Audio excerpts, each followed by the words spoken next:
Hi, I'm Benji Hardy. It's Wednesday, February 10th. Here are your news headlines for today, and since we skipped the roundup yesterday, we've got a lot of ground to cover. Leading off the New Hampshire primaries, Donald Trump and Bernie Sanders won the presidential primaries there last night by vast margins. Polls had predicted that both would win, but the size of their respective victories is fairly stunning still. Among Democrats, Sanders beat Hillary Clinton by over 20 percentage points, 60 to 38. It's true that Sanders is a senator from neighboring Vermont, but he's also a Democratic socialist whose candidacy was considered absolutely marginal just over a year ago. After last night's performance, though, that's definitely no longer the case. The focus now shifts to South Carolina, which is friendlier terrain for Hillary Clinton. On the Republican side, after Trump's second-place finish in the Iowa caucuses last week, some commentators were confidently saying that his brand had finally fallen, that his downfall was inevitable. But New Hampshire showed that wasn't so. Trump took 35% of the vote, more than double the candidate in second place. The second place finisher on the Republican side was himself sort of a surprise. Ohio Governor John Kasich, who's the GOP's most moderate candidate, won about 16% of the New Hampshire vote. Ted Cruz, a Texas senator, came in fourth with 12%, followed closely by Jeb Bush and Marco Rubio, who each had about 11%. New Jersey Governor Chris Christie finished a disappointing sixth place and is expected to drop out of the race as soon as today.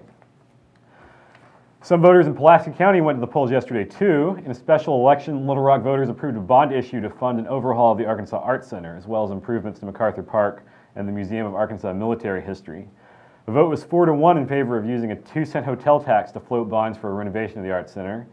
Turnout was low citywide, only about 6.6%.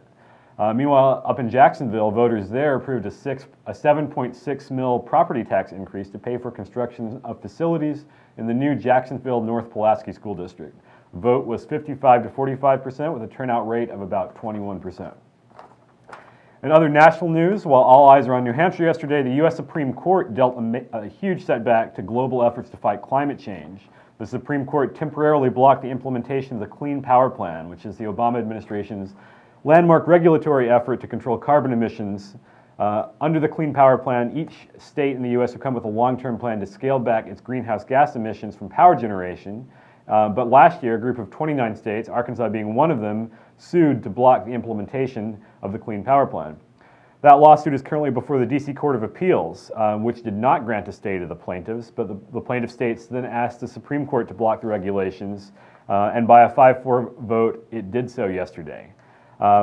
That does not mean that the Clean Power Plan is dead. The D.C. Appeals Court will hear arguments on the case itself on June 2nd, after which the case will likely find its way to the Supreme Court no matter what the outcome in the Appeals Court. We will see. Back in Arkansas, in addition to the presidential primary, voters will be picking 2 new Arkansas Supreme Court justices on March 1st, and the race for Chief Justice in particular is heating up this week in a rather unsavory way. On Monday, commercials began airing in television markets across the state attacking Courtney Goodson, the Associate Supreme Court Justice who's running to be Chief Justice this year. That ad spot, though, is not funded by Goodson's opponent, Circuit Judge Dan Kemp, but rather by a Washington, D.C. group called the Judicial Crisis Network. This is a conservative dark money organization, which is ran by a former clerk for Supreme Court Justice Clarence Thomas, so that gives you a sense of its politics. It spent about $336,000 on advertising to influence the Arkansas Supreme Court race. Meanwhile, because it's a nonprofit, it doesn't have to disclose its donors, so it's impossible to say where the money actually originates. We do know that the Judicial Crisis Network has previously inserted itself into state Supreme Court races in Michigan and North Carolina, and went after Leslie Rutledge in the 2014 Republican primary for Attorney General for being not conservative enough. The really ironic thing here is this. The ad in question attacks Goodson for her record of accepting campaign contributions from trial lawyers and gifts from other powerful interests. So in other words, a shadowy right-wing organization which was set up to exploit campaign finance loopholes is spending hundreds of thousands of dollars to attack a candidate for her shaky ethics on campaign finance. Goodson's campaign issued a statement blaming Dan Kemp for the advertisements, but Kemp refused to apologize and only said that he had no contact with the Judicial Crisis Network. But before you feel too sorry for Courtney Goodson, consider that yesterday, Goodson began touting the fact that her campaign has now been endorsed by the National Rifle Association. She distributed the news in a letter to supporters that included a campaign photo of herself firing a shotgun. This is pretty unusual stuff for a state Supreme Court race. The NRA regularly endorses candidates for public office, but usually not judges. Its own website says it only rarely gets involved in judicial contests. And it raises the question of what Goodson has said or done that makes her the gun lobby's top choice. Finally, in even weirder news, police were called yesterday morning to a Little Rock law firm when an argument broke out between lawyer Luther Sutter and State Treasurer Dennis Milligan.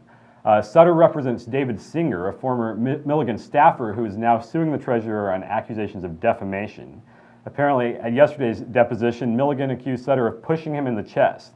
According to Milligan, the dispute began when Sutter used the word shit in the presence of Milligan's wife, which offended the treasurer. He told Sutter not to use that kind of language in front of his wife, and shoving ensued. Sutter said he pushed Milligan because he thought Milligan was going to assault him and that Milligan pushed him back. Today, Milligan filed a complaint with the Pulaski County Prosecuting Attorney's Office asking that Sutter be charged with third-degree battery. That's all for today. Back tomorrow.